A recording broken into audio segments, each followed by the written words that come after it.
faudra pour être candidat à la présidentielle au Bénin obtenir 15% de parrainage d'élus, députés et maires confondus, au lieu des 10% précédemment. Par ailleurs, un candidat devra avoir le parrainage de 28 élus provenant d'au moins 3/5 des circonscriptions. Le pouvoir actuel, à travers la loi, viole toute idée de compétition. Il va se retrouver seul, que c'est les candidats du camp présidentiel qui vont aller seuls à ces élections. On a besoin de partis politiques forts, bien structurés, recevant même l'aide de l'État. Mais les moyens utilisés ne paraissent pas appropriés.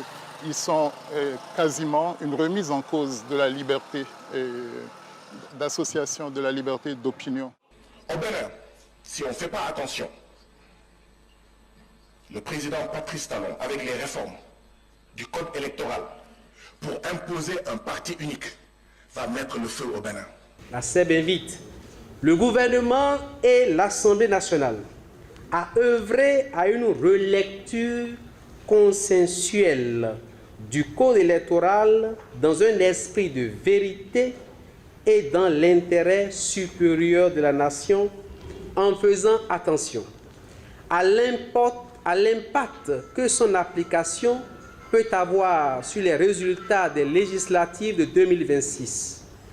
En effet, si avec 10% de seuil au niveau national, seuls 3 partis ont pu entrer au Parlement, que pourrait-on attendre de l'application du seuil de 20%, non plus au niveau national, mais par circonscription électorale? Aux éventualités possibles qui pourraient survenir à l'issue des élections de 2026 et à leurs conséquences pour la gestion pacifique du pouvoir. Aucune des éventualités possibles à l'examen de la situation n'est rassurante pour la nation ni pour aucun des partis politiques. Le cadre de concertation des confessions religieuses invite le président de la République et son gouvernement, le président de l'Assemblée nationale et les députés de la 9e législature à prendre en compte les 8 recommandations issues du colloque du 27 avril 2024, en l'occurrence la relecture consensuelle du code électoral en vue des élections libres, transparentes, inclusives en 2026. Le CCCR invite le président de la République à privilégier le jeu démocratique et à être ouvert à une alternance démocratique en vue de sauvegarder les acquis qu'il a hérités de ses pairs.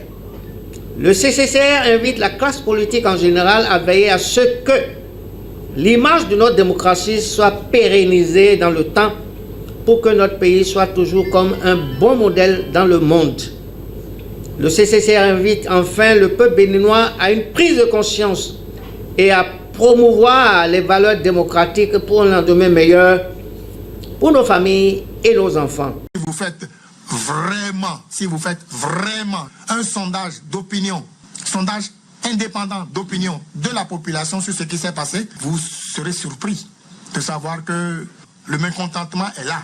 Mais la Cour a décidé, nous avons pris acte de ce qui s'est passé. Mais alors, une fois que ceci est fait, je voudrais, avec votre permission, faire le point de la situation de ce que nous avons entendu sur beaucoup de chaînes de radio, de télévision et même dans la presse écrite. Les tenants du document qui disent que la loi a été votée dans de bonnes conditions ont commencé par dire que la loi est inclusive, c'est-à-dire que la loi portant code électoral corrigé est inclusive. Ça veut dire que ça n'exclut personne. Ce n'est pas vrai. Au niveau du FONAC, on a fait le point, ce n'est pas vrai. Pas du tout, c'est exclusif. Et pour les raisons que voici. Je dis une fois encore que nous sommes des légalistes. Nous avons pris acte de la décision. Ça s'impose à tout le monde. Mais sur votre plateau ici et sur d'autres plateaux, les mouvanciers ont dit que la loi est inclusive. Je dis c'est faux. Il est dit que pour participer, il faut désormais 15% 15% des parrains aujourd'hui, nous avons comme parrain 186, c'est-à-dire 109 plus 77, 186. Il faut, les 15%, ça fait 28. 28 parrains, très bien. Divisez 28 par 186, vous trouverez 5. D'accord? Les mêmes qui parlent savent et répètent tous les jours qu'il y a 15 partis dans le pays. Ça veut dire quoi? Si pour parrainer, il faut 28, le maximum de parrains qu'on peut faire, c'est 5 ou 6.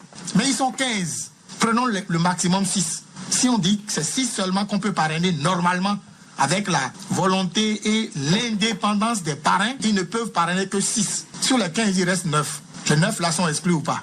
On ne peut pas parler d'inclusivité. C'est pas vrai. Les 9 là sont exclus d'une manière ou d'une autre. Je reconnais que la loi est toujours exclusive. Qui continue de dire que c'est ça, c'est pas bien. Ça fait un. Deuxième élément, on leur dit, vous ne devez parrainer que des gens de votre parti ou, à défaut, des gens proposés par votre parti. Il y a combien de partis qui ont cette marge-là? Ils sont que 3. 3. Et Thomas dit, les 3 ne peuvent parrainer que 3 personnes puisque vous devez parrainer les gens de votre parti. Ça veut dire qu'il reste 12. Les 12 sont exclus aussi. Et on me parle d'inclusivité, ce n'est pas vrai. Dernier élément maintenant. Vous devez parrainer seulement ceux qui sont de votre parti ou ceux qui sont proposés par votre parti ou ceux qui sont dans une alliance de parti avec votre parti. Accord de gouvernance. Ça va être toujours 3, pas plus. Ce qu'il faut comprendre, vous êtes un candidat qui voulait aller à une compétition. Vous avez envie de gagner. On vous dit, oui, mais vous voulez aller à la compétition. Mais on ne veut pas que vous y allez seul. Je vous donne l'opportunité, vous, de choisir votre compétiteur. Vous allez choisir un compétiteur qui va vous battre? Ce n'est pas vrai. Vous choisirez un compétiteur qui est moins que vous, dont vous êtes sûr qu'il ne pourra pas vous battre. Autrement dit, il y a toujours l'exclusion. L'exclusion est toujours au rendez-vous. Maintenant, toujours sur les plateaux, nos amis ont dit, oui, on veut avoir un parti fort. Oui, on veut faire comme les États-Unis. Oui, on veut faire comme le Ghana. Oui, on veut faire comme le Nigeria. Là aussi, ce n'est pas bien. Les gens n'ont pas dit la vérité à la population. Allons-y. Au Ghana, au Nigeria, aux États-Unis, il n'y a pas le parrainage. Donc ce n'est pas la même chose. On ne peut pas dire que nous voulons faire comme ces pays-là. C'est pas vrai. Ils n'ont pas dit à la population que là-bas, il n'y a pas de parrainage. Et ici, le parrainage exclut les gens. Deuxième élément. Aussi bien au Ghana, au Nigeria qu'aux États-Unis, on peut avoir des candidats libres, des candidats indépendants. La dernière élection qui a eu lieu au Nigeria, il y a eu 18 candidats. La dernière élection présidentielle qui a eu lieu au Ghana, il y a eu 11 candidats. La dernière élection qui a eu lieu aux États-Unis, tenez-vous bien, il y a eu 1225 candidats. Les gens ne sont pas au courant parce que les deux partis forts, à savoir les partis républicains et les démocrates, ils ont l'argent nécessaire pour communiquer, si bien qu'on n'entend pas les autres.